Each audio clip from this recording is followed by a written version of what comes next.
6 AM nagbukas na ako ng tindahan tapos dumiretso muna ako sa labas para i-check yung mga halaman na natumba dahil sa lakas ng ulan at hangin. Ngayon ko nga lang naasikaso to dahil kahapon maghapon talaga bumubuhos yung ulan. Pagkatapos ko maasikaso yung mga halaman, dumiretso naman ako sa kusina para maghanda na ng breakfast namin. Nagprito lang ako ng tira naming dila-dila, meron din tuyo at yung tinimpla kong beef tapa. Gising na rin si Daddy Rome nung mga oras na yan para bumili ng gamot sa labas, kaya pagkatapos ko magluto nagtimpla naman ako ng kape. Sakto naman na pagkatapos ko maghain, dumating na rin siya kaya sabay-sabay pa rin kami nakapag-almusal. Habang nililinis ko nga itong mesa, ay si Daddy Rome na yung nagpaligo kay Yumi. Doble punas nga yung ginawa ko dito dahil mamaya magtutupi ako ng mga damit dito sa mesa. Dahil tapos na maligo ang bata ay ito at nagpapabida sa daddy niya. Si daddy na yung nag-asikasok sa kanya, nagbihes, naglagay ng cologne lotion at iba pang kailangan niya. Pagkatapos kasi namin kumain, idediretso na rin ulit ako sa kusina para iligpit naman yung kinainan at saka yung mga pinaglutuan ko kanina. Habang nagliligpit naman ako dito ay si daddy na yung nakatoka sa tindahan para hindi na nga ako maabala sa paghuhugas. Kailangan ko rin bilisan yung kilos dahil mamaya papasok si daddy sa office para bawiin yung mga araw na hindi niya napasukan. Sa loob kasi ng 1 week meron silang isang araw na RTO at hindi siya nakapasok last week dahil malakas nga yung ulan. So bali ngayong week na to 2 beses siyang papasok sa office at ngayon nga yung isang araw na yon. Pagkatapos ko maghugas, sinunod ko namang nilinis yung counter pati itong gas range namin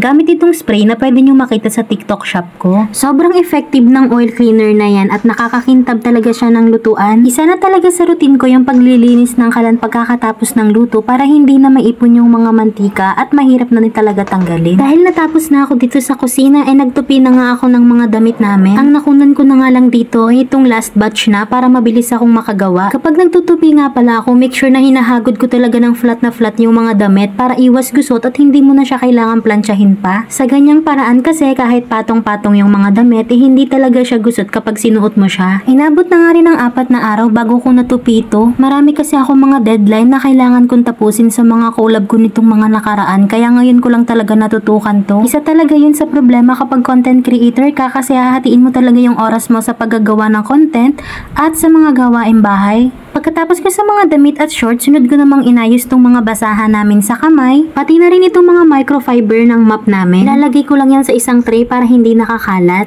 Isa to sa nakakahingal gawin dahil 3 beses akong umakyat para lang maisalansan yung mga damit na natupi ko kanina. Kung wala nga lang akong binabantay na tindahan ay doon na lang ako magtutupi sa taas. Habang gising pa nga si daddy, nagpatulong na ako sa kanya na i-unbox itong parcel ko at ipopost ko nga pala to sa isang araw na kaya sana mag-check out kayo. Dahil magtatanghalian na rin nung matapos ako sa ibang gawain kaya maghahanda naman ako ng ulam namin ngayon. Magsasaing lang ako ng tulingan na maraming taba ng baboy dahil isa to sa paborito ni daddy. Maglalagay lang ako dito ng ice cream. Ay, ito yung kamyas pala yun na para pampaasi. Maraming sibuyas at bawang para mas malasa at titimplahan ko rin ito ng konting toyo para sa kulay. Patis naman para sa pampaalat at naglagay lang ako ng tubig para igahin lang hanggang lumambot siya. Ang kintab talaga ng kalan ko dahil sa spray na yon. Pagkatapos ko matimplahan yung tulingan, isasalang ko lang siya sa mahinang apoy. Matagal pa naman maluluto yun kaya sabi ko lalaban ko muna yung basahan na ginamit ko dito sa lamesa at lababo kanina. Diyan ko na talaga nilalabahan yan dahil langis-langis lang naman ang dumi niyan. Diretso ko na rin hinugasan itong lababo dahil malansa nga yung isda at meron ding taba ng baboy.